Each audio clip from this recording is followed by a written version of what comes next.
So, hello, welcome back to another episode of the Self-Development with Tactics podcast. Today is a bit of a different day.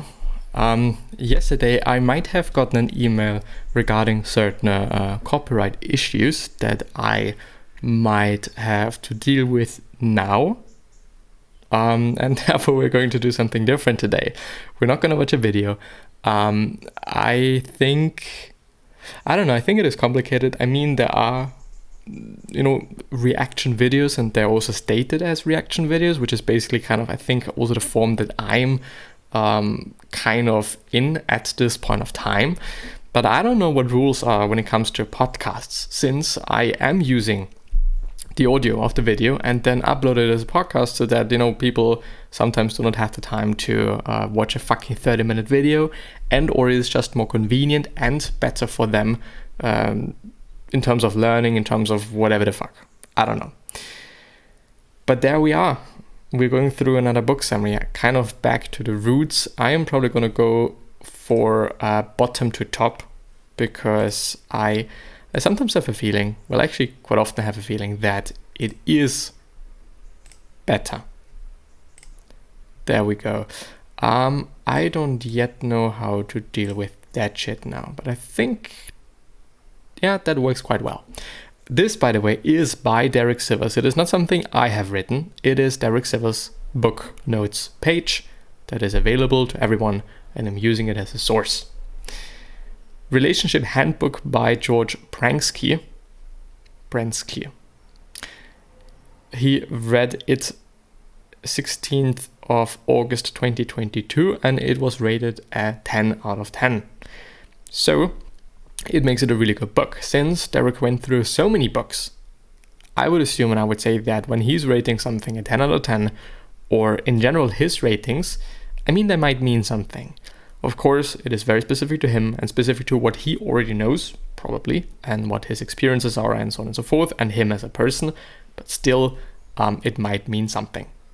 Best philosophy of loving relationships I have ever found. Like meditation teaches you that mood pass, this experienced marriage counselor says this applies to relationship communication as well.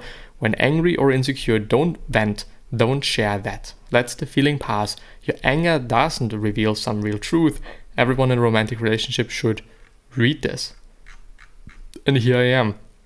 Since I am in a romantic relationship, maybe there's something good to me, even though I think that we're already doing quite well, to be honest.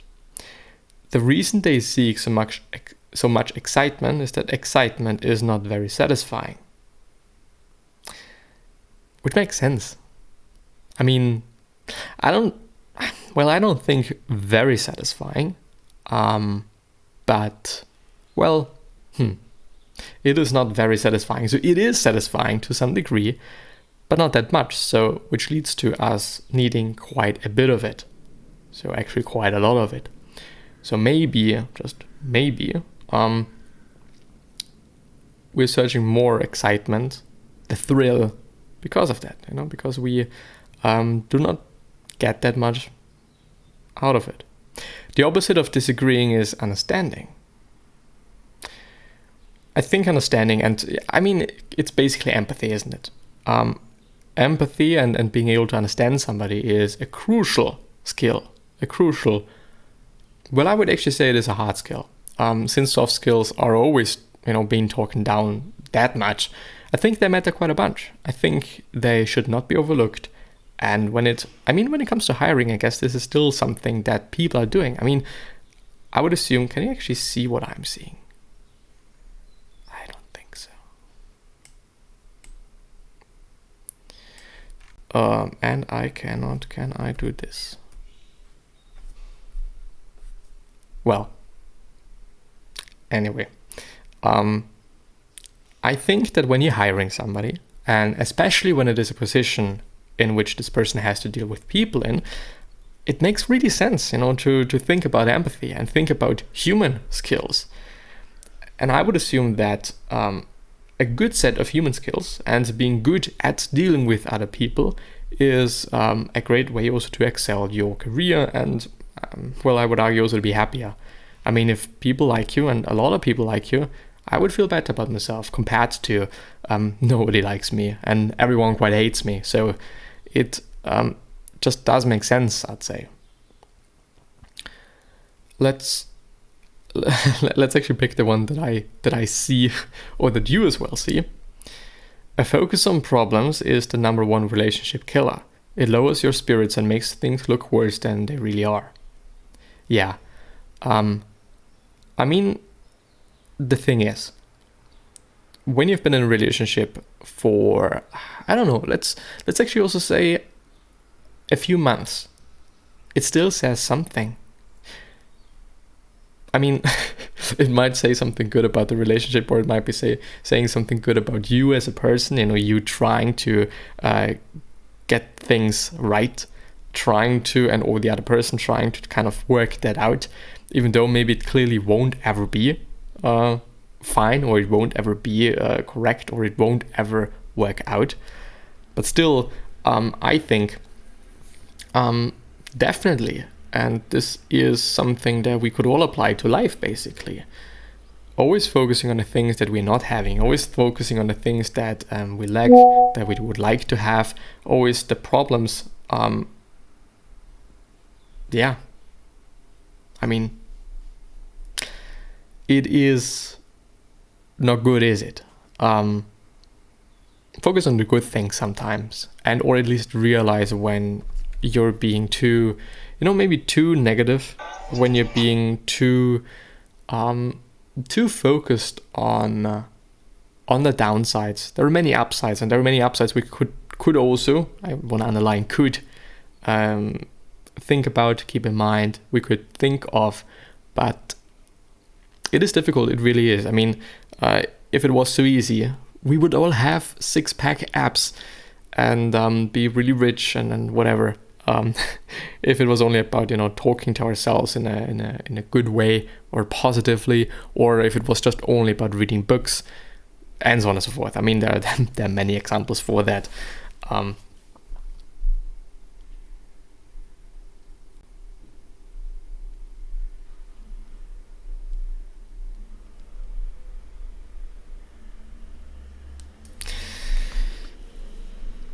Don't deal with problems, transcend them.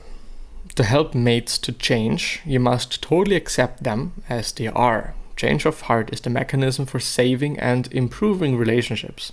A change of heart by one party, however slight, is usually enough to create a positive spiral in the evolution of your relationship.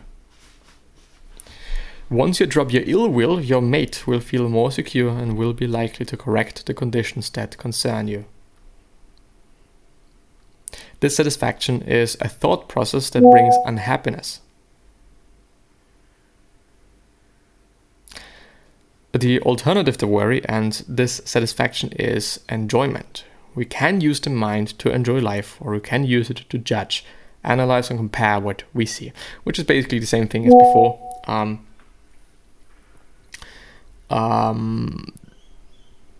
Keeping in mind, thinking about positives. Realizing, as I said before, realizing that we can do either or. We can realize and focus on the good. We can also realize and focus on the bad. So you choose. The thing is, and it is very interesting indeed, why we're still having so many behaviors, so many different sets of behaviors that are negative, and that are not really serving us well. Why are we having that? The problem is, and also according to other people, for example Andrew Huberman, that those sets of behaviors, they were not made for 2022, nor 2023, nor 2020. These are sets of behaviors that have been incorporated into our biology for past times, where they would have made sense. Binge eating, for example, having more food is probably a very good idea when you think about the fact that food might not be available all the time. Or focusing on the bad, mitigating the risks, mitigating the chance that you're gonna fucking die. At this point in time, we're not that likely to die on a daily basis. So, things do not change that quickly, apparently, and we proactively have to work on that.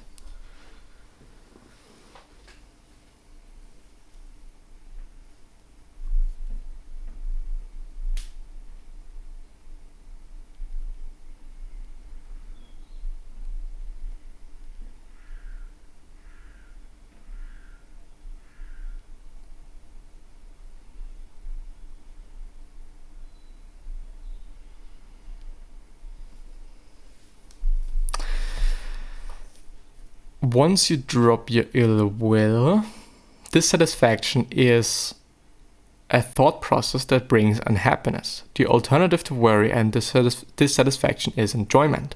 We can use the mind to enjoy life, or we can use it to judge, analyze, and I've already read that. Dissatisfaction had never been a big part of his employees' reality before he began offering withhold sessions. Of course, his employees had occasional grips, but had dismissed them because they liked their jobs and wanted to get on with their work. When John introduced the idea of dissatisfaction to the group, his employees began to look for trouble. As time went on, they thought more and more about dissatisfaction and less about their work.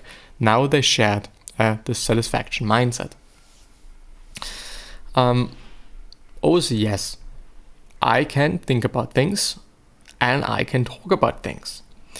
Just because I'm thinking about something doesn't mean that I also have to talk about that. Just because I have something in my mind, something is, concerning me, something is just, really dominant and or prominent in my head, doesn't mean that I have to talk about it. Especially when it is something negative. I think when it is something good, so a compliment or anything else that can be useful for somebody else, I'd assume that it is great to say it. And people would love to hear that. Even if it's just, I don't know, you're looking good today, when you really think about it. And when you're having it in your mind. I think it is a very easy way to make your world better. And somebody else's as well, but I think, I don't know how big the circle is, like metaphorically speaking. But yeah. Mindsets are self-validating. For example, suspicious people look for signs of betrayal and find it everywhere. Yes. What we're searching for is probably also what we're gonna find. People easily see their own good intentions, but have difficulty seeing the good intentions of others. Well, I don't know about that. I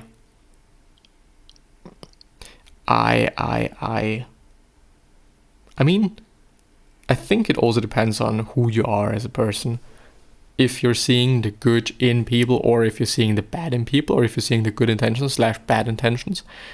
But I don't think that, people are inherently bad or some shit. That's definitely not the case. There are some really fucking good people.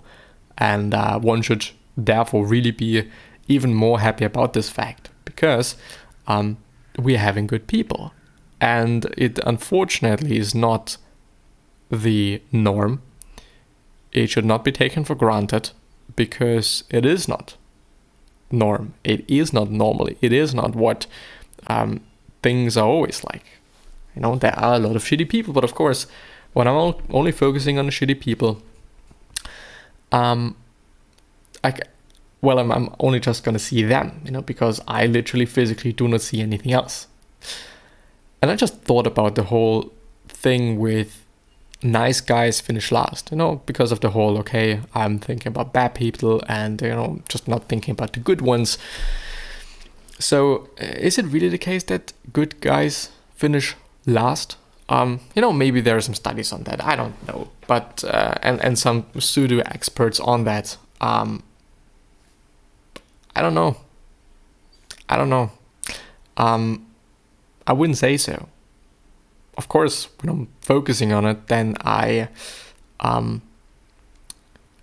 will just see that and only that. But I think also realizing that and recognizing that is a really cool thing, because you'll see that, maybe you're biased in one or the other way. Maybe you're seeing things in a distorted way, those cognitive distortions that I've been talking about for quite a bit in the past few years. So there's an entire episode by myself about questions and asking questions. Ask more questions. I think asking more questions regarding everything and anything is a very good idea. You'll probably gonna find out a lot of things. You're probably gonna find out very interesting things about yourself, about the world, about many different aspects of life. And what I've also, and it might sound really dumb, but what I've also discovered very recently is more inputs, sometimes depends on the input, can really be beneficial. I am with my girlfriend watching a show at the time, and I really do enjoy it. And it kind of, it is so interesting to me. I don't want to say it's inspiring because it would be a bit. I mean, when it is about murder and stuff, it's definitely not inspiring, but it is interesting to see. And the whole story, besides the whole murdering shit. So it's You, by the way, if you know You, you might know what I'm talking about. But the whole story and the whole how things are moving on, how the whole relationship, well, very meta, talking about a relationship book and the relationship series. It is really interesting, and it is so cliche, but yet I see my past self and also how I have been dealing with things and how I have had to deal with things, and what I did, what I didn't do, and whatever.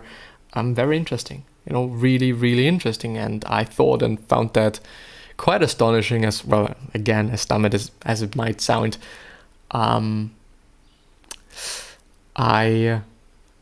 find that interesting that through those inputs one can gain insights. And this led me to thinking, well, nonfiction books can be incredibly useful, because to be honest, I never quite thought they can be, besides of course rest and just enjoying your life and enjoying the book. But I mean, people I think like Bill Gates, for example, they also pointed out that they learn quite a lot from non-fictional books. But well, it really depends on the story then, and heavily on the story. But I would also argue that probably you'll remember those things a bit better than quite any non-fictional book. But yeah, anyway, fiction versus non-fiction. I'm hopefully going to see you the next time. So bye bye, I guess.